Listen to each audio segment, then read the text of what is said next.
감사합니다. 우리 앞에 있는 성도들하고 인사하겠습니다. 반갑습니다. 네, 오늘은 공식적으로 예배에 빠지신다고 하신 분만 벌써 4분이에요. 세 분이 한국 가셨고 한 명은 뉴욕에 갔어요. 지금 그래가지고 우리 오늘은 예배 인원이 아마 제가 생각하기엔 제일 적은 날짜가 아닌가 그런 생각이 되는데 그래도 우리가 인원에 상관없이 우리 모두가 하나님 앞에 진심으로 예배하는 시간이 되었으면 좋겠습니다. 우리 함께 사도신경으로 신앙 고백하겠습니다. 전능하사 천지를 만드신 하나님 아버지를 내가 믿사오며 그 외아들 우리 주 예수 그리스도를 믿사오니 이는 성령으로 잉태하사 동정녀 마리아에게 나시고 본디오 빌라도에게 고난을 받으사 십자가에 못 박혀 죽으시고 장사한 지 사흘 만에 죽은 자 가운데서 다시 살아나시며 하늘에 오르사 전능하신 하나님 우편에 앉아 계시다가 저리로서 산자와 죽은 자를 심판하러 오시리라.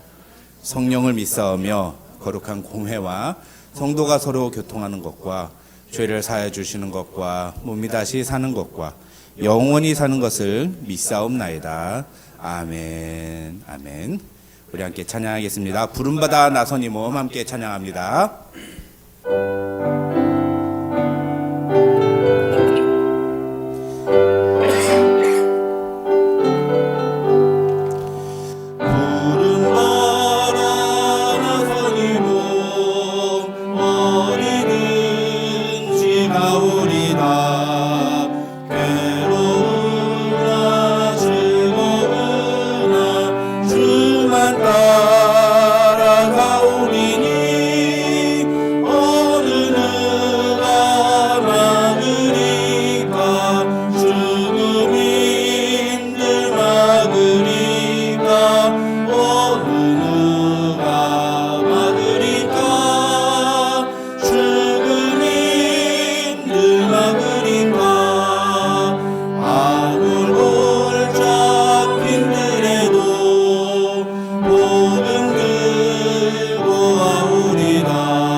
이곳에 임하신 하나님 나라 가난한 마음으로 바라보리라.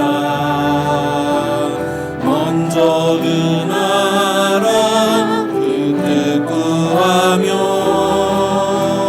나의 삶 드리리. 주님이 맡기신 하나님 나라 믿음의 눈으로 바라보리라. 하늘의 뜻이 이 땅 가운데 완성될 그날까지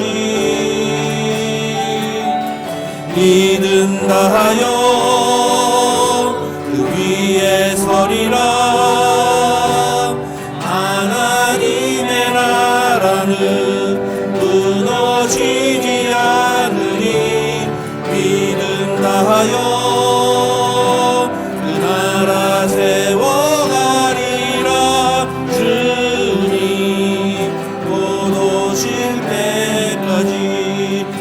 임하신 하나님 나라, 이곳에 임하신 하나님 나라, 가난한 마음으로 바라보리라.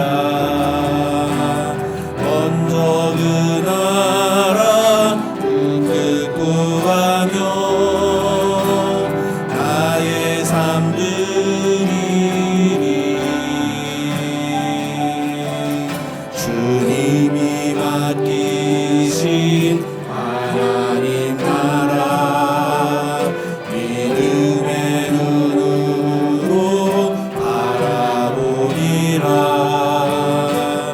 하늘의 뜻이 이 땅 가운데 완성될 그날까지 믿음 다하여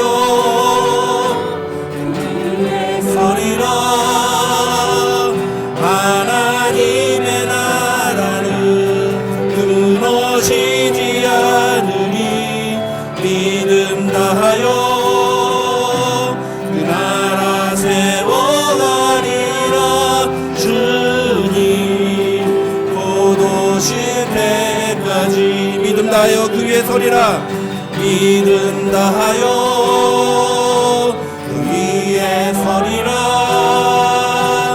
하나님의 나라는 무너지지 않으리. 믿음 다하여 그 나라 세워가리라. 주님 곧 오실 때 믿음 다하여 그 위에 서리라. 믿음 다하여 그 위에 서리라. 하나님의 나라는 무너지지 않으리. 믿음 다하여 그 나라 세워가리라. 주님 곧 오실 때까지 믿음 다하여 믿음 다하여 그 위에 서리라.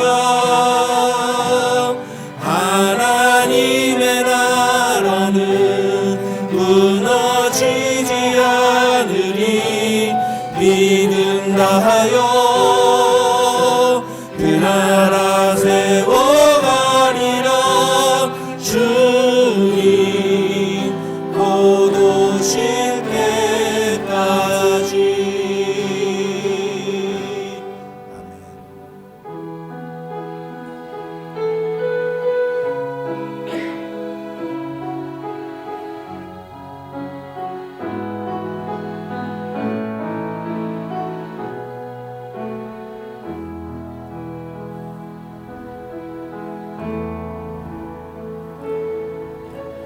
나의 모습 나의 소유 주님 앞에 모두 드립니다. 모든 아픔 모든 기쁨 내 모든 눈물 받아주소서. 나의 모습 나의 소유 나의 모습 나의 소유 주님 앞에 모두 드립니다. 모든 아픔 모든 기쁨 내 모든 눈물 받아주소서. 나의 생명을 드리니 주 영광 위하여 사용하옵소서. 내가 사는 날 동안에 주를 찬양하며 기쁨의 제물 드리니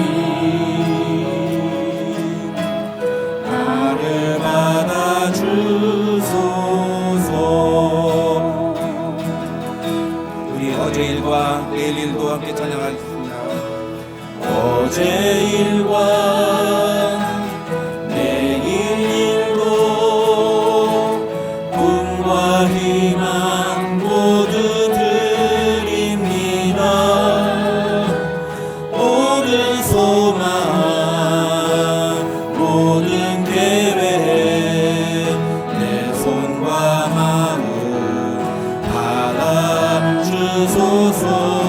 나의 생명을 드리니 나의 생명을 드리니 주 영광 위하여 사용하옵소서. 내가 사는 날 동안에 주를 찬양하며 기쁨의 제물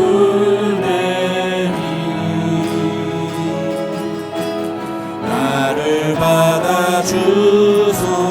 나의 생명을 드리니 주 영광 위하여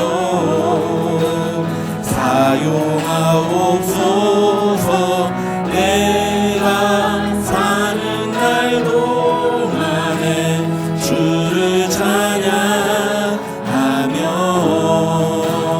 기쁨의 제물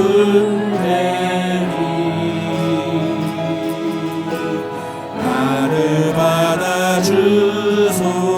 우리가 이 모든 것들을 다 주께서 우리에게 주시었네. 본받게 드릴 것이 없으니 내 삶을 받아 주소서. 나의 생명을 드리니 주 영광 위하여 사용하옵소서. 내가 사는 날 동안에 주를 찬양하며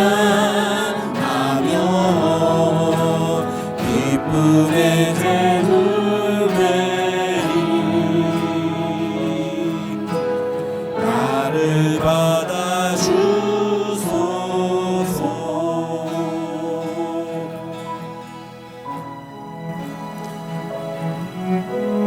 이 시간 우리 함께 기도하겠습니다. 이 시간 기도할 때 하나님 그렇습니다. 오늘도 우리에게 모든 것 주신 주님의 그 사랑, 아버지 하나님의 그 은혜를 기억하며 우리가 주님 앞에 나옵니다. 오늘 예배를 통해 하나님 우리를 만져주시고 우리를 품어주시고 우리에게 하나님의 말씀이 임할 때 우리의 마음이 열리고 그 하나님께로 나아가는 예배 시간 되게 하옵소서. 우리 함께 같이 기도하도록 하겠습니다. 다 같이 기도합니다.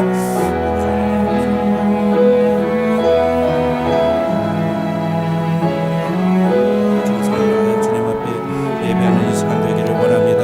상한 마음과 통하는 심령으로 주 앞에 나온 성도를 주님 불쌍히 여겨주시고 하나님 오늘도 주께서 우리에게 그 길을 베푸시사 주의 은혜로 우리를 채우시며 주의 성령의 능력으로 우리를 덧입혀 주시옵소서. 주님의 은혜를 구합니다.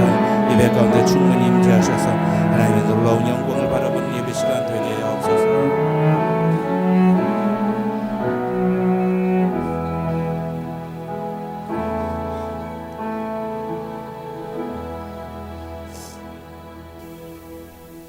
다 같이 기도하시겠습니다. 태초에 천지와 만물을 창조하시고 지으신 모든 것을 보시고 보시기에 심히 좋았더라 하신 하나님 아버지, 먼저 우리의 창조주 되어주심에 감사를 드립니다. 에덴 동산에서 하나님과 화목할 수 있는 은혜를 저버리고 죄인됨으로 인해 영원히 죽을 수밖에 없던 우리를 불쌍히 여기시고 끝까지 사랑하시사 아들을 속죄 제물로 내어주시고 자녀됨의 신분을 회복시켜 주셨으니 또한 감사를 드립니다. 중생의 은혜를 덧입고 한 주간 동안도 함께 하신 은혜를 기억하며 마땅히 드릴 영광과 찬송을 전심으로 드리기 원하오니 우리가 드리는 예배를 기쁘게 받아 주시옵소서. 아버지께서 의인이라 칭해 주셨지만 주님 앞에 나아갈 때 언제나 부끄러운 분임을 고백합니다. 마치 아담과 하하가 선악과를 따먹고 그들의 수치를 무화과 잎으로 가리고 숨은 것처럼 저희도 그런 모습을 하고 있지는 않는지요. 하나님을 주인으로 인식하고 백성으로서 바른 목표와 가치와 태도를 가지고 살았는지 돌아보는 예배가 되게 하여 주시옵소서. 하나님의 말씀의 가르침에 고집을 부리고 성령의 인도하심에도 변화를 거부하는 굳은 마음으로 어리석고 완악하고 분별력 없는 모습으로 살았음을 고백하오니 이 시간 우리의 모든 죄를 담당하시고 십자가에 달리신 예수를 생각하며 그 십자가에 내가 달렸어야 했음을 온전히 깨닫고 통회함으로 회개하며 구원의 은혜를 회복하는 시간이 되게 하여 주시옵소서. 그 은혜를 통하여 진정한 그리스도인의 삶을 다시 꿈꾸게 하시고 하나님께 순종하며 하나님의 영광이 되는 삶을 살아내도록 인도하여 주시옵소서. 우리를 은혜와 진리 장로 교회로 모이게 하시고 주님을 머리됨으로 한몸 되게 하시니 참 감사합니다. 슬픔과 고통을 함께 나누고 기도와 감사로 서로를 위로하고 하나님의 살아 역사하심을 고백하며 하나님이 기뻐하시는 교회로 자라나게 하시는 줄 믿습니다. 목사님을 통하여 선포되어지는 말씀을 통해 하나님을 더욱 더 깊이 알아가고 더 풍성하고 밀접하게 경험하게 하여 주시옵소서. 비록 적은 자들이 모였지만 하나님을 온전히 알고 믿고 의지하고 순종하는 큰 믿음을 소유한 자들이 되게 하여 주시옵소서. 세상은 전쟁의 난리와 소문으로 들끓고 있지만 우리는 오직 하나님의 은혜와 그 은혜를 입은 자들의 찬송과 경배로 충만한 교회가 되게 하여 주시옵소서. 우리의 자녀들이 하나님을 인생의 주인으로 인정하는 삶을 살게 하여 주시옵소서. 세상의 명철을 의지하지 말고 오직 주를 의지함으로 진정한 그리스도의 삶을 살아가기 위해 애쓰는 자녀들 되게 하여 주시옵소서. 후원하는 선교사님들을 축복하여 주시길 기도합니다. 그들이 현재 겪는 어려움과 해결해야 할 문제들을 다 아시는 주님, 만나주시고 은혜 주셔서 하루하루를 잘 살아내고 견뎌낼 수 있는 힘을 주시옵소서. 전쟁으로 고통받고 있는 모든 자들을 긍휼히 여기시사 평화롭고 순조로웠던 일상이 회복되게 하시고 힘으로 권력으로 지배하려는 세상의 논리가 하나님의 공의와 사랑 앞에 무릎 꿇는 역사가 속히 일어나게 하여 주시옵소서. 천지창조 이래 동일한 모습으로 우리를 사랑하시고 영광 받기를 기대하시는 하나님, 우리가 마땅히 드릴 영광과 찬송을 온전히 드리는 보시기에 심히 좋은 피조물의 모습을 온전히 회복하는 이 시간 되길 간절히 바라며 하나님과 우리 사이의 화목제물이 되신 예수님의 이름으로 기도드렸습니다. 아멘.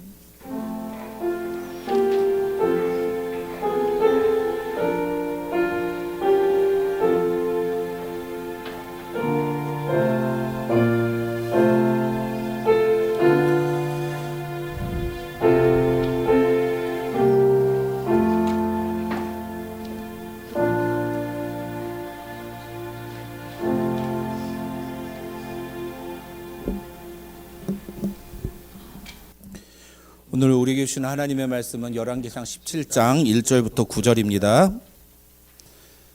열왕기상 17장 1절부터 9절까지 우리 함께 읽겠습니다. 열왕기상 17장 1절부터 9절 우리 함께 읽겠습니다. 시작. 길르앗에 우고하는 자 중에 디셉 사람 엘리야가 아합에게 말하되 내가 섬기는 이스라엘의 하나님 여호와께서 살아 계심을 두고 맹세하노니 내 말이 없으면 수년 동안 비도 이슬도 있지 아니하리라 하니라. 여호와의 말씀이 엘리야에게 임하여 이르시되 너는 여기서 떠나 동쪽으로 가서 요단 앞 그리 시냇가에 숨고 그 시냇물을 마시라. 내가 까마귀들에게 명령하여 거기서 너를 먹이게 하리라. 그가 여호와의 말씀과 같이 하여 곧 가서 요단 앞 그리 시냇가에 머물매 까마귀들이 아침에도 떡과 고기를 저녁에도 떡과 고기를 가져왔고 그가 시냇물을 마셨으나 땅에 비가 내리지 아니하므로 얼마 후에 그 시내가 마르니라. 여호와의 말씀이 엘리야에게 임하여 이르시되 너는 일어나 시돈에 속한 사르밧 곳으로 가서 거기 머물라. 내가 그곳 과부에게 명령하여 네게 음식을 주게 하였느니라. 아멘. 아멘. 우리 함께 읽은 본문 말씀 가지고 디셉 사람 엘리야라는 제목으로 하나님의 말씀 살펴보겠습니다. 이 열왕기상 17장은 이스라엘의 가장 위대한 선지자 중에 한 명인 엘리야 선지자의 이야기가 시작이 되는 그런 장면입니다. 우리는 그동안 열왕기상 15장부터 여호와 앞에 악을 행한 북이스라엘의 왕들에 대해서 다루었습니다. 그랬죠? 예. 이제까지 우리가 다룬 북이스라엘의 왕들의 모습은 여호와 앞에 악을 행하여라는 문장으로 다 귀결이 됩니다. 그 사람들은 전부 다 하나님께 악을 행했던, 하나님이 보시기에 악을 행한 왕들이었다라는 거죠. 그런 점에서 오늘부터 이제 우리가 다루게 될 엘리야, 그리고 열왕기 하로 넘어가서 나오는 엘리사, 이 두 명의 선지자, 이 두 명의 선지자는 그 북이스라엘의 왕들, 여호와 앞에 악을 행했던 북이스라엘의 왕들과는 완전히 정반대의 대척점에 서 있는 하나님의 뜻을 따라 살았던 사람들이다, 이렇게 볼 수가 있습니다. 근데 사실은 주인공은 엘리야 엘리사가 아니에요. 이 엘리야 엘리사를 통해서 어떤 걸 보여주느냐, 그 당시의 왕들이 얼마나 북이스라엘 왕들이 얼마나 악했는가, 어떤 식으로 하나님 보시기에 악을 저질렀는가, 그걸 보여주는 게 목적입니다. 어쨌든 우리가 이제부터 엘리야와 엘리사 선지자에 대해서 이제 말씀을 살펴보기 시작할 겁니다. 이 엘리야 선지자는 그 중에 이 북이스라엘에 있는 19명의 왕들 중에 하나님 보시기에 가장 악한 왕 누구예요? 아합. 예, 이 아합이 다스리던 시기에 활동했던 선지자입니다.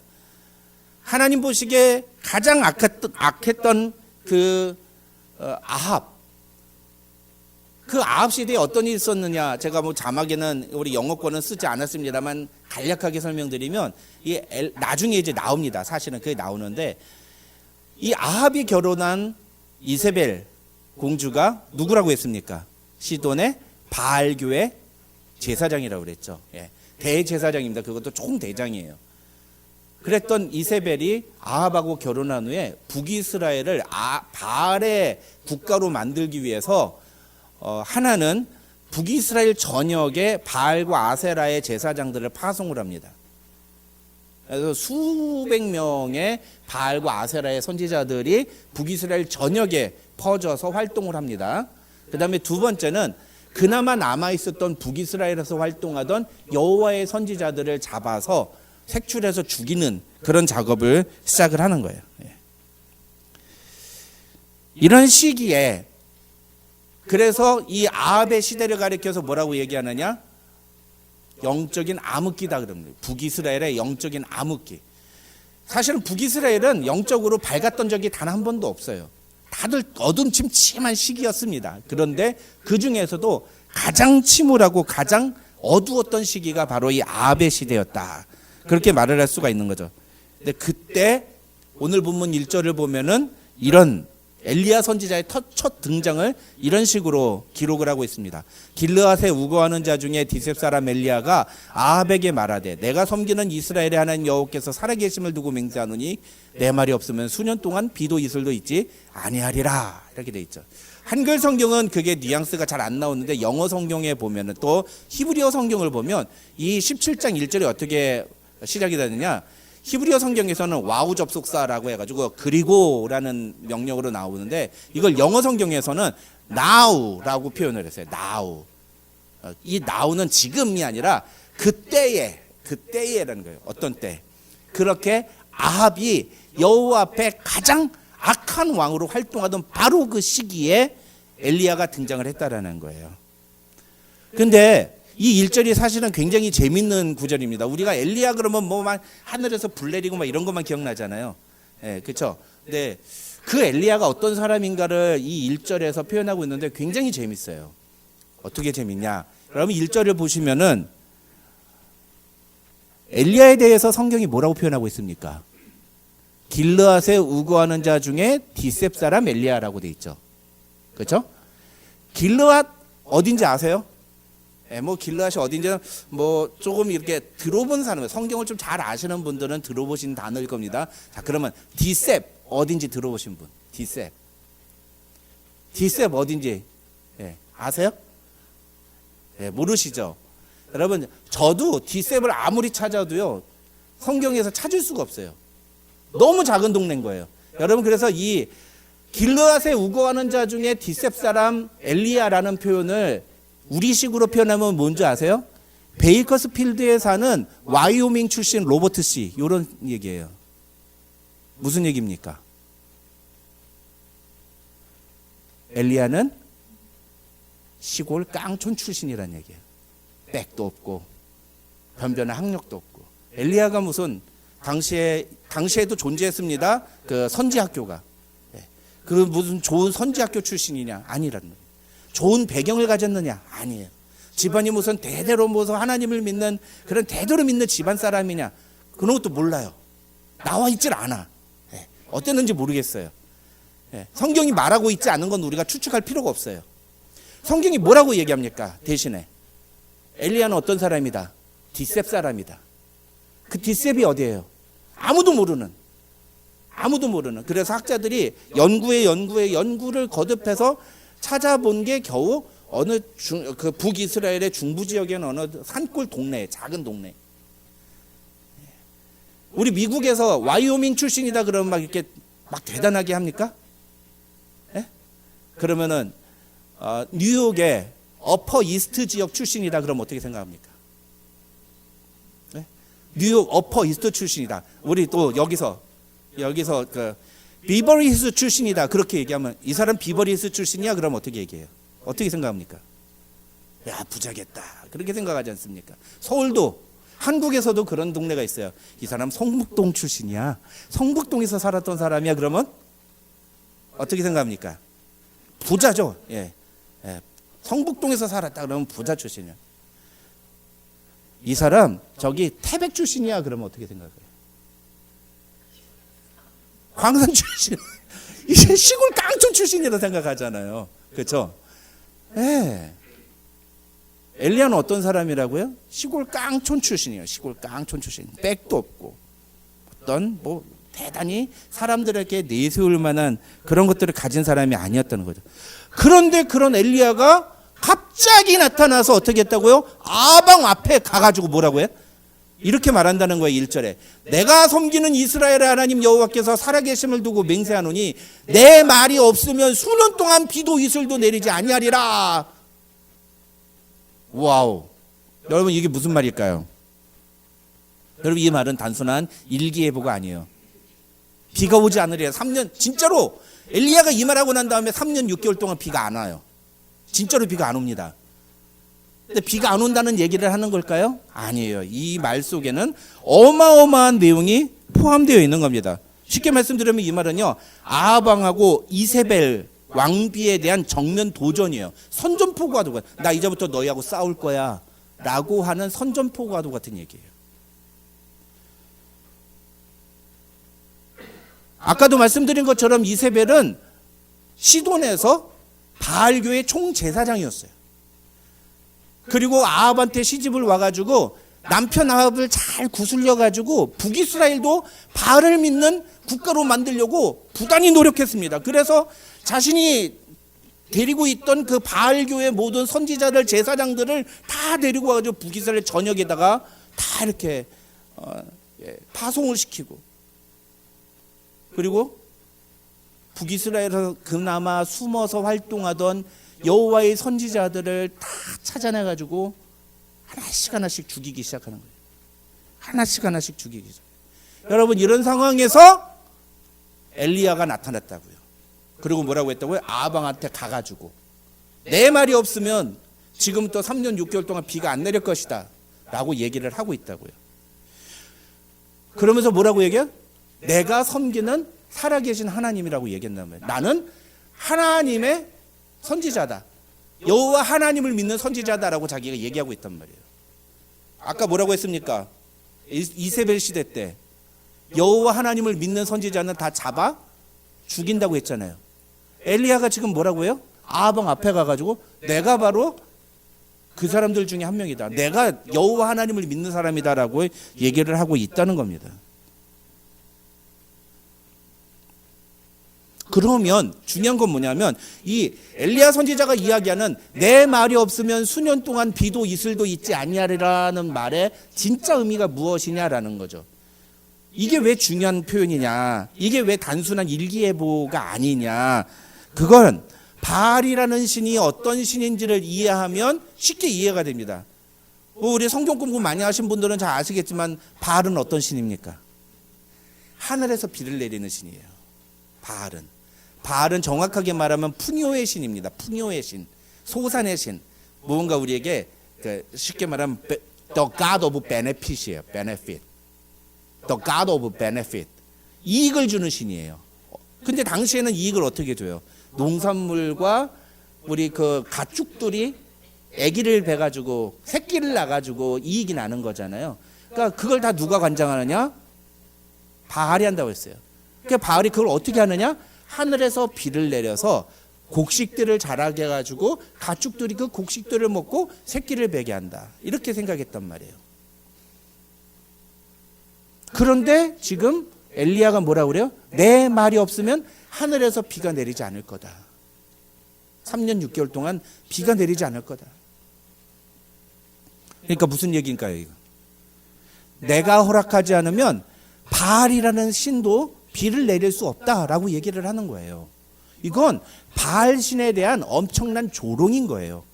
니네가 바알 신 대단하다고 믿고 있지? 그 신 내 말 한마디면 꼼짝도 못해.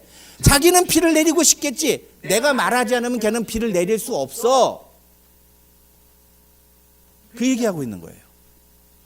누가 더 높은 거예요? 누가 더 높은 거예요?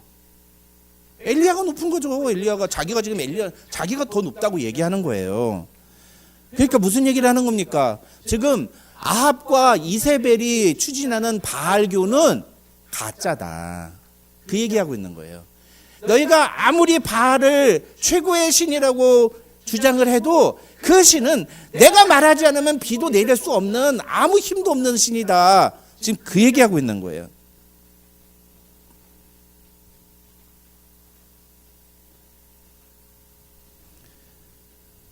여러분 근데 잘 보세요. 요거 1절을 딱 요렇게 1절을 요렇게 놔두고 난 다음에 그 다음에 2절을 보면 어떤 내용이 나오느냐면 하나님께서 엘리야한테 이렇게 말씀하시는 내용이 나와요. 여기서 동쪽으로 가서 요다나 그리시네가에 숨으라. 이런 내용이 나와요. 2절을 보면 그리시네가로 가서 숨으라는 내용이 나옵니다. 그 다음에 또 8절을 보면 또 무슨 내용이 나오냐면은 하나님이 엘리야한테 너 시돈에 있는 사르밧 과부한테로 가라. 그 사르밧 과부한테로 가면 내가 너의 먹을 것을 책임져 주겠다라고 하나님 말씀하세요. 그래서 어떤 일이 벌어집니까? 엘리야가 하나님이 시돈으로 가라 그러면 가고 그 다음에 그리시네가로 가라면 갑니다. 그 다음에 또 18장 1절에서도 보면은 하나님이 말씀하시니까 엘리야가 그 말씀 그대로 순종했다는 내용이 또 나와요. 자 보세요. 17장 2절에서 하나님이 말씀하시니까 엘리야가 그 말씀대로 순종합니다. 그 다음에 17장 8절에서 하나님이 말씀하시니까 엘리야가 하나님의 말씀대로 순종합니다. 18장 1절에서 하나님이 말씀하시니까 엘리야가 하나님의 말씀대로 순종합니다. 그렇죠? 그런데 오늘 1절 다시 보세요. 1절. 1절에 어디 하나님이 엘리야한테 아합한테 가서 그런 선전포 가라고 얘기하시는 장면이 나옵니까? 1절에. 잘 보세요. 여러분 생각에는 이 엘리야의 1절의 행동이 하나님이 지시하셔서 하나님이 계시를 주셔서 하나님이 말씀을 주셔서 한 행동이라고 생각합니까? 아니면은 엘리야가 자기의 생각과 자기의 판단에 의해서 한 결정이라고 생각합니까? 우리는 그냥 쉽게 생각해요. 그래가지고 엘리야가 분명히 하나님께서 뭐가 말씀하시고 지시하셨으니까 가서 그렇게 했을 거야 라고 생각하죠. 근데 아닌 거예요. 만약에 이 1절의 행동이 아합에게 가서 그런 선전포고를 하는 그 행동이 하나님이 명령하셨으면 1절 앞에 여호와께서 엘리야에게 말씀하여 이르시되 라는 표현이 나왔을 거예요. 2절과 8절과 18절 1절에서와 같이. 근데 1절에서는 그런 내용이 없다는 거예요. 없어요. 그렇죠? 그건 무슨 얘기입니까? 엘리야가 자의적으로 가서 행동을 했다는 겁니다. 제가 왜 이 말씀을 드리느냐? 성경을 보면은 명백하기 때문에 여호와의 말씀이 엘리야에게 임하여 이르시되라는 표현이 1절에는 없다고요. 그러면 이 1절에서 엘리야가 아하방 앞에 가서 하는 행동은 1번 객기다. 2번 믿음에서 한 행동이다. 어떤 겁니까? 예? 세상 사람들은 이걸 객기라고 보지만 우리는 이걸 뭐라고 봐야 된다고요? 믿음의 행동으로 봐야 된다라는 거예요. 아니, 하나님께서 말씀하시지 않은 것을 자기 마음대로 가서 하는데 그걸 어떻게 믿음의 행동이라고 할 수 있느냐? 그렇죠? 그게 중요하잖아요. 여러분, 아니에요, 여러분. 하나님의 계시가 없었음에도 불구하고 이 엘리야가 아합에게 가가지고 오늘 이런 1절과 같은 선전포고를 한 행동은 분명한 믿음의 행동이에요. 믿음의 행동입니다. 근데 중요한 건 그렇기 때문에 우리도 이제부터 내가 생각하는 대로 내가 믿는 대로 가서 행동하기만 하면 다 됩니까? 안 되네. 그거를 잘 구분해야 되는 거예요. 그걸 뭐라고 표현할 수 있느냐 하면은 자기 확신과 믿음을 구분한다고 그래요. 우리는 많은 분들이 나는 믿음이 있습니다 이런 얘기를 합니다. 난 믿음이 있어요 라고 얘기를 하는데 그 믿음이 뭔가를 가만히 들어보면요, 믿음이 아니라, 성경이 말하는 믿음이 아니라 자기 확신을 얘기하는 경우가 많아요. 여러분, 자기 확신, self assurance, 이 자기 확신은 믿음이 아니에요. 믿음은 내가 확신하는 것을 말하는 것이 아닙니다. 우리 이걸 잘 구분해야 됩니다. 근데 많은 사람들이 이 둘을 구분하지 못해요. 혼동합니다. 자기가 확신하는 걸 그걸 믿음이라고 생각해요. 쉽게 얘기해 볼까요? 여러분 다 천국 가실 줄 믿습니까? 천국 가실 줄 믿습니까? 예? 아멘 그러죠. 무엇 때문에 천국 간다고 생각합니까? 예? 무엇 때문에 천국 간다고, 나는 죽어도 지금 죽어도 천국 간다고 무엇 때문에 확신할 수 있습니까? 거기서 나는 그거 분명히 믿어요. 나는 믿어요. 나는 그거 분명히 믿어요 라고 얘기한다면 그 사람은 자기 확신 가지고 있는 사람이에요. 근데 생각보다 많은 사람들이 이렇게 생각하는 경우들이 있습니다. 내가 지금 교회를 다니고 내가 지금 신앙생활을 잘하고 있기 때문에 나는 천국 갈 수 있다고 믿는다는 거예요. 그런 분들이 조금 지나다가 교회 생활 좀 소홀히 하고 그러면 어떠는 줄 아세요? 예전에는 내가 천국 간다고 확신했는데 지금은 조금 약간 조금 그게 반신반의한다고, 반반이라고 이런 얘기합니다. 왜 그런 줄 아세요? 다 믿음을 자기 확신으로 갖고 있기 때문이에요. 믿음은 그런 게 아니에요. 믿음은, 여러분, 믿음은요 하나님으로부터 오는 겁니다. 자기 확신은 자기의 생각, 자기의 경험, 자기의 지식에 근거해서 판단을 내리는 거예요. 그런데 참된 믿음은 나에게서 근거를 찾지 않아요. 참된 믿음은 하나님께 근거를 두는 겁니다. 하나님이 그런 분이시기 때문에 나는 믿습니다 라고 하는 것. 그래서 제가 구원에 대해서 얘기할 때 내가 구원받은, 아까 제 질문, 우리가 지금 죽어도 천국에 갈 수 있는 이유가 무엇이냐? God loves me. The Bible tells me so. 그거예요.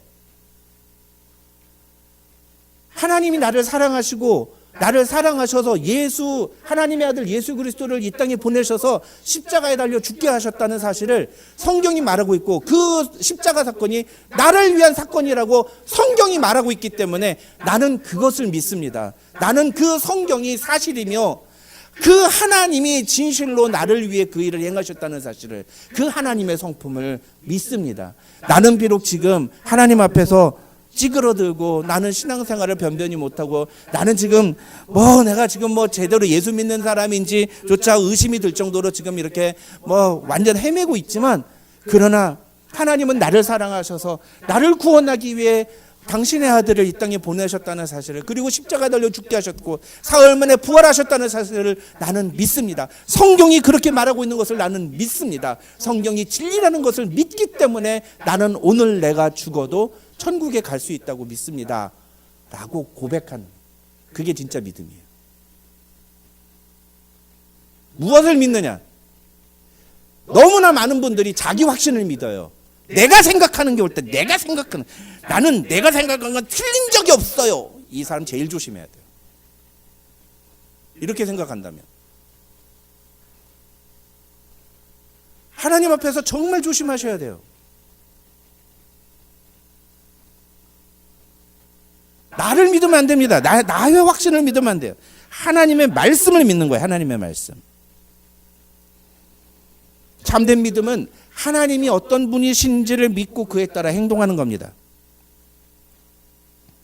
진짜 믿음이 있는 사람은 자기 확신대로 행동하는 사람이 아니라 하나님의 말씀대로 행동하는 사람입니다. 내가 아무리 확신해도 하나님이 하지 말라고 하면 하지 않는 사람, 그게 믿음이 있는 사람인 거예요. 반대로 주변 환경이 아무리 어렵고 힘들어도 하나님이 하라고 명령하시면 그 말씀에 순종하는 사람, 그 믿음으로 사는 사람이에요. 그래서 이 1절에 나오는 엘리야의 행동은 믿음의 행동이라고 말할 수 있고, 그렇게 말할 수 있는 이유는 2절부터 뒤에 나오는 내용들이 그것을 증명해 주고 있기 때문인 거예요. 쉽게 말하면 엘리야는 하나님이 말씀하시지는 않았지만, 아합에게 와서 그렇게 선포하라고 말씀하지는 않았지만, 엘리야가 하나님에 대한 믿음을 갖고 있다 보니까 아합이 하는 꼴을 도저히 지켜볼 수가 없었던 거예요. 저건 잘못된 거다. 저건 하나님 보시기에 저건 심각한 거다. 그래서 가서 아합에게 선전포고를 한 거예요. 여러분, 그렇다면 엘리야는 무엇을 믿었습니까? 그걸 우리가 알아야죠. 그죠?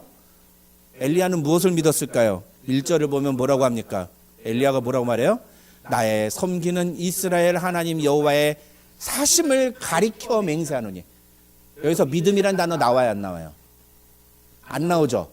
그런데 믿음이란 단어가 나와요. 무슨 단어냐? 가리켜라는 거예요. 가리켜. 예, 가리키다. 예, 국어 하는데 가리키다와 가르치다를 맨날 혼동하시는 분이 계세요. 내가 가리키는 아이 이런 얘기 하시는데, 가리키는이 아니에요. 가르치는이지. 가리키다라는 건 이렇게 지목하는 거예요. 그걸 지목하는 겁니다. 엘리야가 뭐라고 하는 거예요? 내가 가리켜 맹세한다. 내가 지목해서 맹세한다. 누구를? 내가 섬기는 이스라엘의 하나님, 그 하나님이 어떻게? 살아계시다는 것을. 내가 섬기는 여호와 하나님은 지금도 살아계시다는 것을 가리켜 맹세한다. 그게 무슨 얘기예요? 나는 지금도 내가 섬기는 여호와 하나님이 살아계신다는 것을 믿는다. 그래서 그것에 근거해서 맹세한다라고 얘기를 하는 거예요.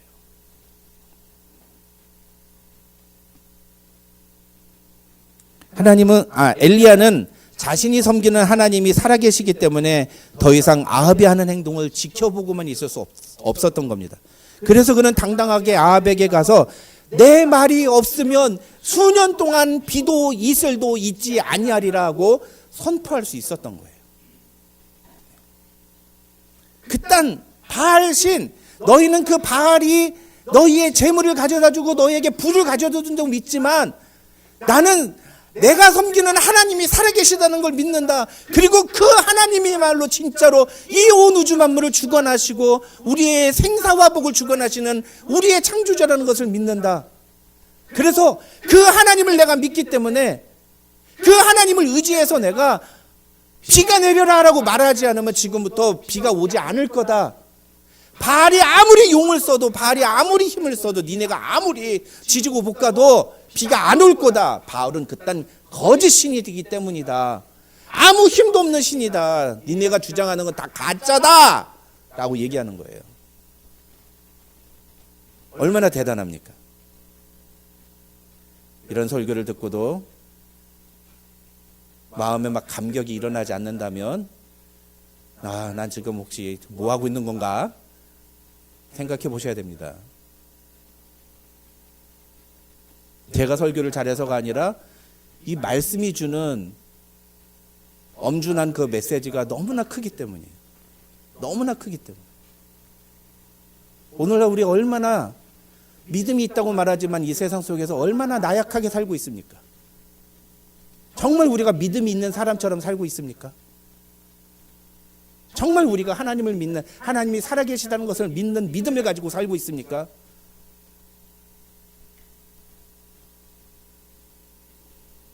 하나님의 살아계심을 믿는 사람은 상황이나 환경에 위축되거나 주저하지 않습니다. 왜요? 하나님이 이 세상보다 더 크신 분이기 때문이에요. 믿습니까, 여러분? 거봐요, 주저되잖아요. 확실하게 믿음으로 고백하는 게 주저되잖아요. 왜 그렇죠? 현실은 안 그렇거든요. 현실은 돈이 지배하거든요. 현실은 돈이 최고거든요. 그게 이 세상의 현실이거든요. 그러니까 그런 세상 속에서 아니다, 하나님이 진짜로 이 세상을 주관하신다고 말하기가 두렵거든요. 안 그렇습니까? 우리의 이런 연약한 모습, 우리의 이런 부족한 믿음을 직면해야 돼요. 컨프런트 해야 됩니다. 정직하게 고백할 줄 알아야 돼요. 나 믿음 있다고 착각하지 말아야 됩니다, 여러분. 그냥 매번 얘기하지만 아무리 얘기해도 여러분 이게 얼마나 중요한 얘기인지 모르시는 것 같아. 그 교회 나와서 예배 드린다고 믿음 있다고 생각하지 마시라니까요. 일주일에 한 번 나와서 예배 드리는 게 여러분의 믿음이 아니라니까요. 그건 종교 생활이지. 믿음은 우리의 삶 속에서 드러나는 거예요. 우리의 삶에서. 우리의 살아가는 방식입니다. 살면서 내가 무엇을 가장 의지하고 내가 무엇을 가장 의존하고 살아가는가, 그걸 보면은 그 사람의 믿음이 보이는 거예요.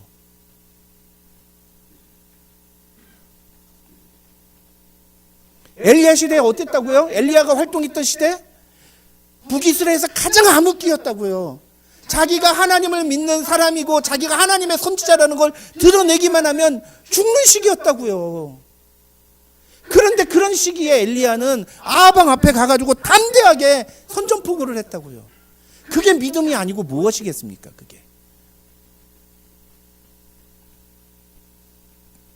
사랑하는 성도 여러분, 오늘도 나는 믿음이 있다고 착각하는 그 착각 속에서, 자기 확신 속에서 나는 괜찮다고, 나는 이러다가 죽으면 천국 간다고 자기 스스로 위안을 삼으며 살아가는 현대 기독교인들, 정말 그들이 진짜로 믿음이 있다고 말할 수 있을까요? 진짜로 구원받았다고 말할 수 있을까요? 진짜 예수를 구주로 고백했다고 말할 수 있을까요? 무늬만 기독교인. 저는 여기 있는 성도들 중에 단 한 명도 그런 무늬만 기독교인이 되지 않기를 원합니다. 여러분, 정말 진심으로 마음속에 예수를 구주로 고백하시고 삶 속에서 예수님이 나의 주인이라고 인정하며 살아가는 삶을 사시기를 바랍니다. 그 믿음을 따라 살아가는 게 아니면요, 지금 아무리 화려해 보여도 다 헛것이에요. 얼마나 허망합니까? 내가 열심히 노력했는데 나중에 아무것도 아니라고 판정이 되면 그것보다 허망한 게 어디 있습니까? 그렇지 않습니까, 여러분? 그래서 이런 설교, 이런 말씀을 들을 때 우리의 마음속에서 지금이라도 늦지 않았으니 깨어서 하나님의 말씀대로 믿음을 따라 살아야 되겠구나라고 우리가 결정을 해야 되는 것입니다. 여러분, 야고보서 2장 26절을 보면 성경은 분명히 말해요. 행함이 없는 믿음은 죽은 믿음이라. 행함이 없는 믿음은 죽은 믿음이라. 여러분, 그런데 이 말씀도 우리가 잘 이해를 해야 됩니다. 여기서 말하는 믿음을 자기 확신이 아니에요. 내가 확신하는 대로 행동하라는 얘기가 절대 아닙니다. 그래서 이 말씀 그런 식으로 오해해서 마음대로 사용하면 안 됩니다. 이 말씀의 의미는 너희가 하나님의 살아계심을 분명히 믿는다면 일상에서 그 믿음에 따라 행동을 해라. 그렇지 않으면 너희의 믿음은 죽은 거다 라고 얘기를 하는 거예요. 예수 그리스도는 나의 죄를 나의 죄를 위해 십자가에 달려 죽으시고 나를 의롭다 하시기 위해 다시 부활하셨다는 사실을 우리가 믿는다고 했습니다. 여러분, 그러면 그 믿음이 여러분의 삶에서 구체적으로 어떻게 드러납니까? 이런 거 얘기하면 꼭 뭐예요? 나는 나이가 많아가지고 이제는 교회 일 같은 거 못해요, 목사님. 교회 일이 아니라니까요, 교회 일이. 이건 나이하고 상관이 없다고요. 나이 40, 50, 60, 아니 10대, 20대하고도 상관이 없다고요. 내 나이가 어떻든지 간에 상관없이 우리는 그 순간순간마다 내가 정말 믿음을 따라 살고 있는가를 체크해 봐야 되는 겁니다.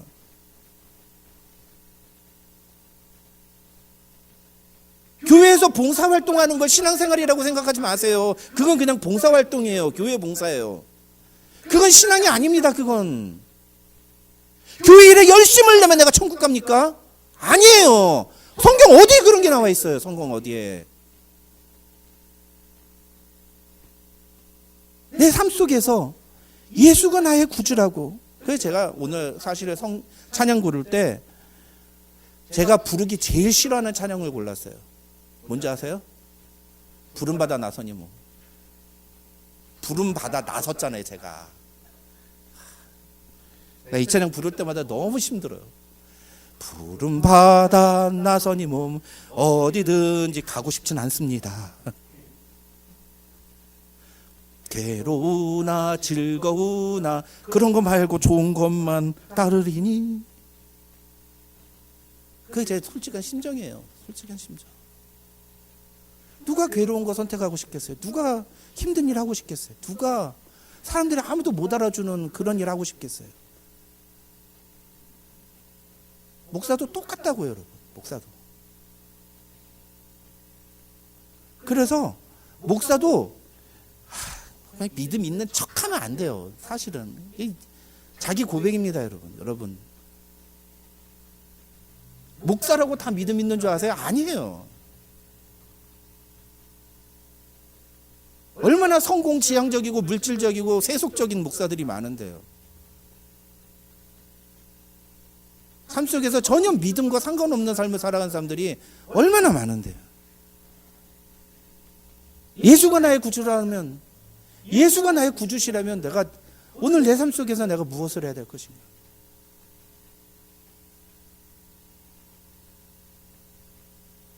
우리 여기 있는 이 10대 아이들, 이 세대부터 예수가 너의 삶의 주인이다. 예수가 너의 삶의 주인이라는 걸 인정하고 살아야 된다는 걸 끊임없이 가르쳐 줘야 되고.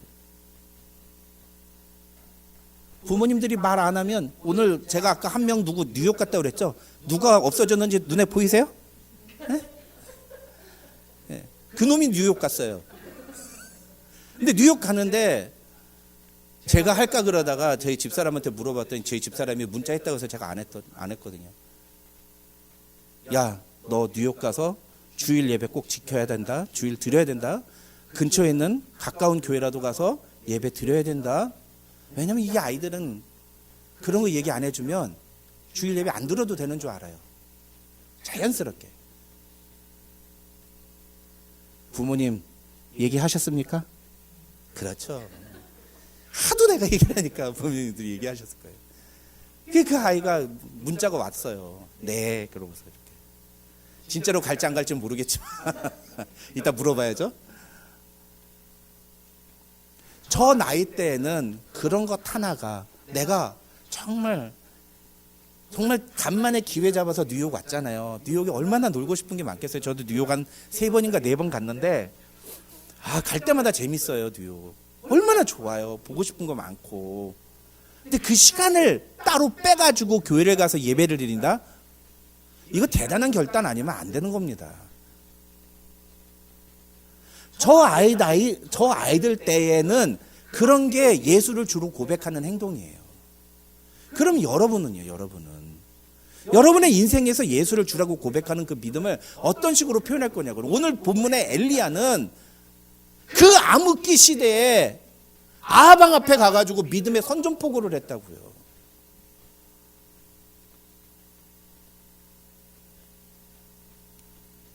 근데 제가 이걸 자기 확신하고 혼동하면 안 된다고 얘기하는 게 또 이렇게 얘기하시면 내가 그래. 내가 생각하는 지금 이 상황에서 내가 이렇게 해야 돼라고 생각하면서 막 이상한 행동을 하실 분들이 우리 교회는 없지만 다른 교회, 다른 데는 참 너무나 많기 때문입니다. 무슨 얘기냐? 오늘 본문에 이 엘리야가 아합에게 가서 이 선전포고를 한 행동은요, 철저히 자기 확신에서 나온 게 아닌 것을 증명하는 게 바로 2절부터 9절에 나오는 내용이에요. 여러분 2절부터 9절에서 아까 뭐 얘기했습니까? 2절에 뭐 했다고? 2절과 3절에 무슨 내용 나온다고요? 하나님이 엘리야한테 어떻게 하라고 했다고요? 그리 시내가에 가서 숨으라 라고 했어요. 숨으라. 여러분 엘리야가 지금 1절에서 뭐 했습니까? 죽음을 각오하고 아방 앞에 가가지고서는 선전포고를 하지 않았습니까? 믿음의 선전포고를 하지 않았습니까? 그렇죠? 그러면 여러분이 엘리야라면 하나님한테 무엇을 기대하시겠어요? 하나님이 그 다음부터 야 엘리야야 네가 나를 믿고 이런 일을 했구나. 야 잘했다. 그럼 이제부터 내가 너를 도와주겠다. 너를 붙들어 주겠다. 걱정하지 마라. 내가 군대를 붙여주겠다. 너 아합하고 담대하게 싸워라. 뭐 이런 말씀을 주셔야 되는 거 아니에요? 상식적으로. 근데 2절에서 어땠다고요? 숨어라. 도망가라. 그리 시내가로 도망가서 숨어라. 얘기하는 거. 근데 5절을 보면 뭐라고 얘기해요?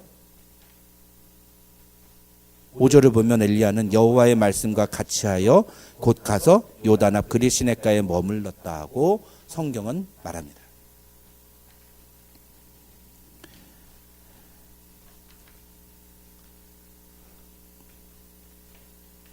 여러분 그릿시네가라는 곳은요, 그릿시네가라는 곳은 물이 막 많은 곳이 아니에요. 오늘 본문에서도 7절에서도 보지만 그 시내가는요 좀 이렇게 건기 시즌이 되면 금세 물이 말라버려요. 황야 지역입니다. 광야 지역이에요. 먹을 게 하나도 없어요. 그러니까 어떻게 하나님이 까마귀한테 먹을 거를 물어다가 갖다 주시잖아요. 먹을 게 넉넉하지 않은 지역입니다. 근데 하나님이 그런 대로 엘리야를 보내신단 말이에요. 저 같으면 제가 엘리야였다면 하나님, 제가 하나님을 위해서 이렇게 믿음의 행동을 하고 이렇게 믿음을 다해서 하나님 앞에 헌신을 했는데 최소한 제가 좀 먹고 사는 거는 좀 보장이 되고 제가 좀 이렇게 다른 걱정하지 않을 수 있는 지역으로 저를 보호해 주셔야 되는 거 아닙니까? 시냇가 어때요? 시냇가에 뭐 숨을 만한 게 있어요, 없어요? 없어요. 그런대로 근데 하나님이 도망가라고 그래요. 자기가 생각하기에 거긴 도망가기에 좋은 장소예요, 아니에요? 아니란 말이에요. 인간이 생각하기에. 그런데 엘리야는 어떻게 했다고요? 하나님이 명령하시는 대로 순종했다. 하나님의 말씀과 같이 행동했다라고 성경은 말하고 있다는 겁니다. 하나님이 말씀하신 그곳이 나의 생각과 내 핀트와 안 맞아. 그런데도 엘리야는 어떻게 했다고요? 순종했다고. 우리가 봐야 되는 게 뭐예요? 엘리야는 지가 생각하는 대로 자기 확신에 가득 차서 자기가 생각하는 대로 행동한 사람이 아니라는 거예요. 엘리야는 그보다 오히려 철저히 하나님의 말씀에 순종하는 사람이었다는 거예요. 우린 이걸 먼저 봐야 되는 거예요. 엘리야가 아합한테 먼저 간 것부터 보면 안 되고, 평상시에 우리가 하나님의 말씀에 정말 그렇게 철저하게 순종하느냐, 그런 순종의 태도가 있을 때에 아방 앞에도 가가지고 그 얘기가 나올 수가 있는 거예요. 이 본문을 잘못 적용하면 안 되는 겁니다. 그런데 그렇게 가라고 한 그리 시내가가 조금 지나니까 어떻게 됐어요? 말라버렸어. 그러니까 하나님이 이번엔 어떻게 하라고 그래요? 8절과 9절에 뭐라고 그래요? 시돈에 있는 사르밧 과부의 집으로 가라고 그래요. 아니, 시돈에 있는 돈 많은 부잣집으로 가라고 그래야지. 안 그래요?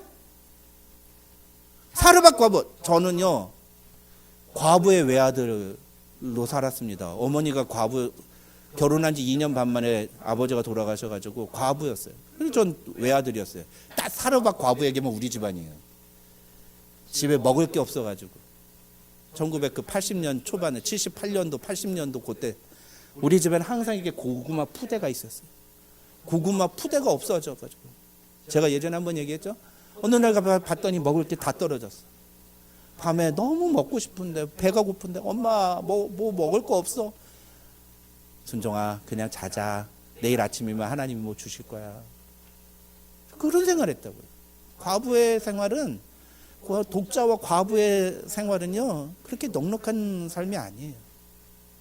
근데 하나님은 그런 집 누구 보내셨다고. 야, 저 어릴 때요 저희 집에 그렇게 사람들이 와서 같이 살았어요. 시골에서 갓 상경한 그 여자 누나들. 왜냐하면 저희 어머니가 어느 공장에서 공장에 공순이 누나들 있죠. 공순이 누나들을 케어해 주는 그런 일을 하셨었거든요. 그래서 그 중에 집 없고 어디 백 없는 그런 누나들 데려다가 우리 집에서 같이 살고 그랬어요. 그리고 우리 집에서 같이 살다가 시집간 누나들이 한 3, 4명 됩니다.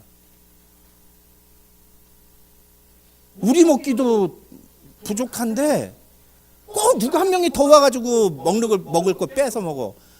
그 얼마나 진짜 화나는 줄 아세요? 누가 이렇게 꽁치 뭐 이렇게 반찬 같은 거 주잖아요. 전쟁납니다. 전쟁나. 그런데 꼭 내가 먹으려고 그러면 우리 엄마는 그 젓가락 신공이라고 젓가락 가지고 딱 치는데 내 젓가락이 탁 하고 날라. 손대지 말라고. 누나부터 먹고 먹으라고. 나중에 우리가 이제 다음 주에 살펴볼 내용이에요. 그 내용이. 다음 주에 살펴볼 내용입니다.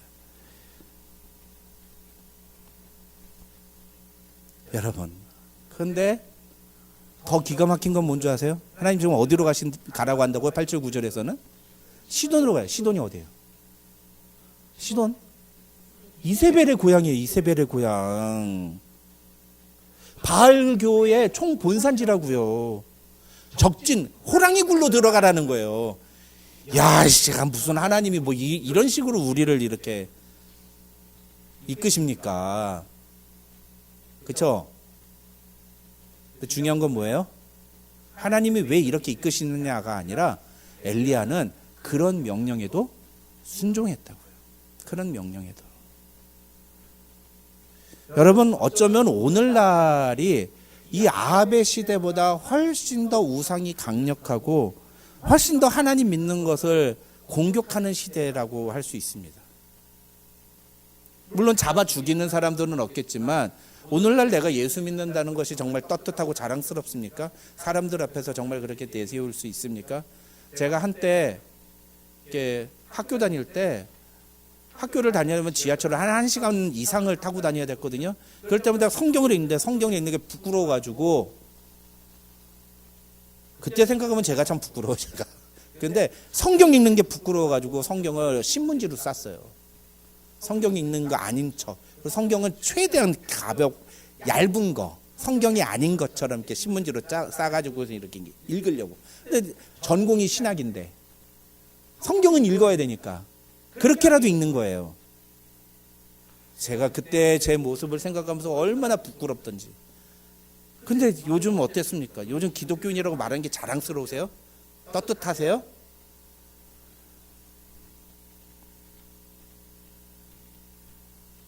우리 다음 세대들은 이미 학교에서 성경이 가르치는 것과는 완전히 정반대의 것들을 배우며 자라고 있어요. 이런 상황 속에서 교회 다니는 사람들 중에 믿음과 삶이 일치하는 삶을 사는 그런 사람의 모습을 찾기란 너무너무 어렵습니다. 사랑하는 성도 여러분, 이런 현실 속에서 여러분은 과연 어떤 믿음을 보여주고 있습니까? 이런 현실 속에서 여러분은 어떤 믿음을 보여주고 있습니까? 세상에. 오늘 엘리야는 우리에게 매우 중요한 두 가지를 이야기합니다. 첫째로 그는 정말 하나님이 살아계시다는 것을 믿는 믿음을 가지고 살았다는 것이에요.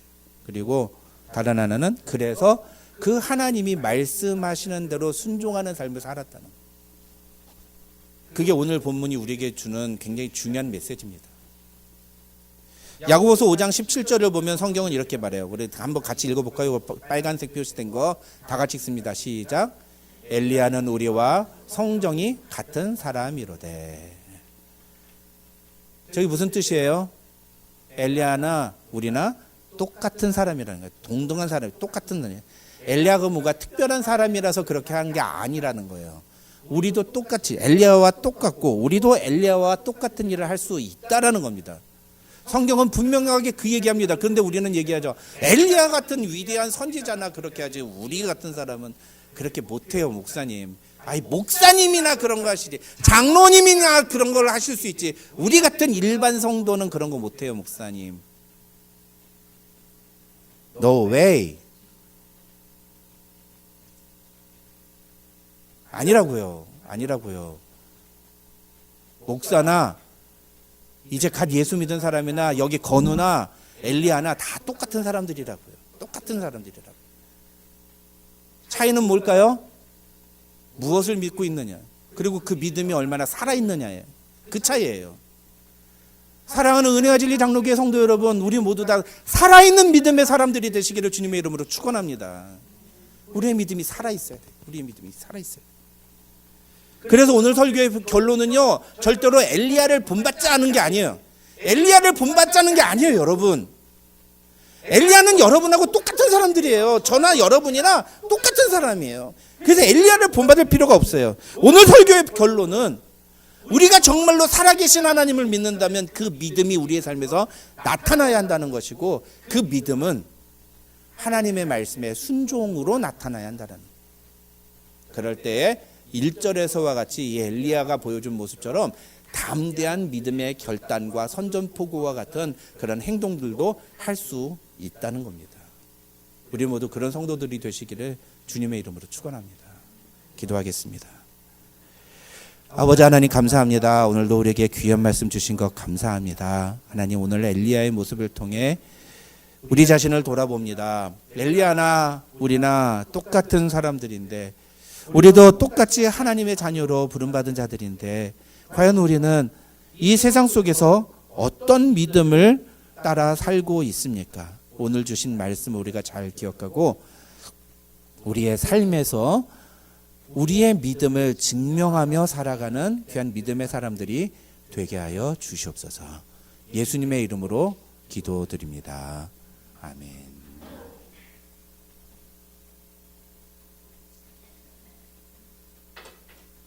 교회 소식 알려드립니다. 주부를 참조해 주시고요. 새벽에 만나와 수요기도에 적극적으로 참여해 주시기를 부탁드립니다. 여러 가지 문제로 힘든 시간을 보내고 있는 교우 가정을 위해 계속적으로 함께 기도해 주시고요. 미국과 이란 전쟁이 끝날 것 같으면서 또다시 시작되고 끝날 것 같으면서 또다시 시작되고 막 이러네요. 완전히 좀 끝날 수 있도록 우리가 계속적으로 기도했으면 좋겠습니다. 오늘 지난주에 광고를 제가 좀 부족하게 했는데, 부활절 그때 부활절 날 운영위원회를 했습니다. 근데 그 운영위원회 때 제가 우리 운영위원들에게 요 앞에 있는 강단이 여기가 좀 많이 해지고 찢어지고 여기 앞에 보면 찢어진 데가 좀 많이 있거든요. 그래서 여기 강단을 좀 보수를 했으면 좋겠다라고 말씀을 드렸더니 운영위원들이 재정적인 부분들을 다 감안을 하고 그리고 허락을 해주셨습니다. 그래서 제가 지난주에 오늘 강단 보수공사 있을 거라고 광고를 드렸는데, 갑자기 뜬금없이 무슨 강단 보수공사냐, 교회 재정도 없다는데 라고 생각하실 분이 계실지도 몰라서 말씀을 드렸는데, 교회 재정 상태를 저희가 다 감안을 하고 보고 그러고 했습니다. 그 다음에 또 몇몇 분들이 또 이렇게 헌신해 주셔가지고 이 상황 진행하는데 여러 가지 어려움이 없도록 그렇게 진행이 됐습니다. 그래서 오늘 예배 끝나고 밥 먹고 난 다음에 그냥 그 좀 힘이 있는 분들만, 건강이 괜찮으신 분들만 남아가지고 그렇게 작업을 하고요. 나이 드신 분들은 저희가 부담 안 가지셔도 됩니다. 우리 교인들은 너무 착하셔가지고 이런 일이 있으면 내가 이걸 못 도와줘서 이렇게 말씀하시는데, 그렇게 말씀해 주시는 것만으로 감사합니다. 네. 다음 주에는 우리 여기 좀 깔끔하게 마룻바닥으로 새로 리모델링된 그런 상태로 우리가 같이 예배를 드리면 좋겠습니다. 이번 주 수요기도회는 잠시 쉬겠습니다. 지난주 수요기도회도 쉬었다가 우리 배현숙 성도님께서 수요기도회 오셨다가 아무도 없어가지고 이렇게 좀 당황하셨는데 수요기도회를 같이 예배를 참석하는 성도들이 그때 한 2주만 좀 같이 좀 쉬었으면 좋겠다 이렇게 얘기가 돼가지고 요번 주까지 수요기도회 쉬고 4월 마지막 주 수요기도회부터 다시 시작이 됩니다. 그래서 여러분 기억을 해주시면 감사하겠습니다. 오늘 저녁에 요 깔고 난 다음에 요거 깔고 난 다음에 이제 다 공사 끝나고 그냥 가기 모여가지고 저녁에 또 같이 남아 있는 고기하고 해가지고 저녁 식사를 같이 하려거든요. 근데 우리 어르신들 중에 집에 혼자 계시기 적적하시다 그러면 오셔도 됩니다. 오셔서 같이 저녁 같이 드시고 그런 거를 이렇게 막 나 일도 안 했는데 와서 밥 먹는 게 너무 미안하다 생각하지 마십시오. 그렇게 안 하셔도 됩니다. 오셔서 같이 식사하시는 게 더 저희로서는 기쁨이고 이렇게 더 즐거운 거 아니겠습니까? 그러니까 오셔서 같이 식사하시고 그렇게 시간을 같이 즐거움을 나눴으면 좋겠습니다. 감사합니다. 우리 다 같이 일어나셔서 믿음으로 서리라 함께 찬양하고 축도함으로 예배 마치겠습니다.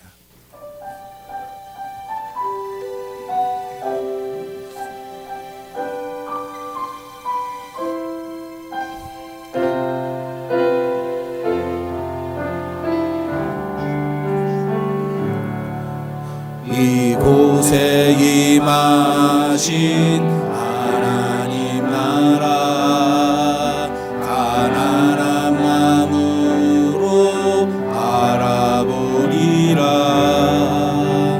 먼저 그 나라 그 뜻 구하며 나의 삶 드리리. 주님이 맡기신 하나님 나라 믿음의 눈으로 바라보리라. 하늘의 뜻이 이 땅 가운데 완성될 그날까지 믿음 다하여 그 위에 서리라. 하나님의 나라는 무너지지 않으리. 믿음 다하여 그 나라 세워가리라. 주님 곧 오실 때까지 믿음 다하여 믿음 다하여 그 위에 서리라. 하나님의 나라는 무너지지 않으리. 믿음 다하여 그 나라 세워가리라. 주님 곧 오실 때까지. 하나님 아버지 감사합니다. 오늘도 우리에게 귀한 예배 자리 허락해 주시고 하나님 앞에 나와 예배 드릴 수 있도록 우리를 붙들어 주신 것 참 감사드립니다. 하나님 이 시간에 우리가 오직 주 예수님만이 나의 구원자 되시며 나의 주인 되심을 믿음으로 고백하기 원합니다. 이 믿음의 고백이 결코 헛된 것이 아님을 성경이 우리에게 증명하고 있음을 이 시간 다시 한번 고백하길 원합니다. 그리고 이제 우리에게 주신 삶의 현장에서 그 믿음을 따라 살아가기를 소망합니다. 세상은 돈이 최고라고 돈이 힘이라고 말하지만 우리는 그런 세상을 향하여 아니라고, 내 말이 없으면 그 돈은 아무런 위력을 발휘하지 못한다고, 하나님만이 우리의 삶을 주관하신다고 담대히 선언할 수 있는 믿음의 사람들이 되기를 원합니다. 하나님, 우리가 이 땅에서 살아가면서 그런 믿음의 사람이 되기 위하여 오늘도 살아계신 하나님을 믿음으로 고백하며 그 하나님의 말씀 앞에 철저히 순종하는 우리 모두 되게 하여 주시옵소서. 삶의 힘들고 어려운 문제를 당할 때마다 어떻게 이 문제를 해결할까 고민하는 것이 아니라 하나님께서 원하시는 것이 무엇인지를 묻고 기도하며 하나님께 도움을 구하는 믿음의 사람들 되게 하시고, 우리에게 담대함을 가지고 하나님 앞에 나와 우리의 구할 것을 구하라고 말씀하신 아버지 하나님의 그 말씀을 믿음으로 순종하며 날마다 하나님을 의지하며 나아가는 우리 될 때에 그 믿음대로 역사하시는 하나님의 능력을 날마다 경험하게 도와주시옵소서. 오늘도 그런 믿음을 담아서 주 앞에 예물 드리오니 하나님, 사랑하는 우리 성도들이 바친 이 귀한 예물을 주께서 축복하여 주시고 액수의 많고 적음이 아니라 그 믿음의 분량대로 하나님 앞에 드렸을진데 하나님께서 더 많은 것으로 채우시며 하나님께서 그들의 사업터를 주께서 보장하시고 붙들어 주시며 늑대가 그 양떼를 상하지 않도록 지켜 보호하여 주시옵소서. 지금은 우리 구주 예수 그리스도의 한이 없으신 은혜와 우리 아버지 하나님의 만극하신 사랑과 성령님의 감동, 감화, 교통, 충만하신 은혜가 너희 무리 가운데 함께 있을지어다. 아멘.